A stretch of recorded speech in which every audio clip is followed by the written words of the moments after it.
এসে গেলাম বিল্ডিংয়ের সাইডে প্রিয় ভাই।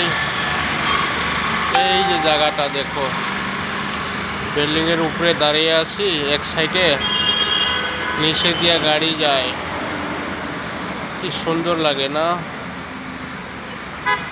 দেখতে আমার কাছে ভালো লাগে, আপনাদের কাছে কেমন লাগে অবশ্যই বলবেন ভাই। কি সুন্দর একটি জায়গা।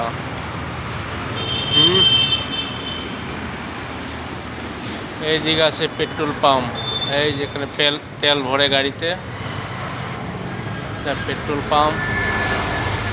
সকালের টাইম তো গাড়িও তো নাই এখন। ওই দিক দিয়ে আছে, এই যে নিচের দিকে দেখা যায় গাড়ি, জায়গায় জায়গায় দাঁড়িয়ে আছে, যাইতেছে। তো বন্ধুরা, সবাই ভালো থাকেন, সবার জন্য দোয়া ও ভালোবাসা রইল, শুভকামনা করি সবার জন্য।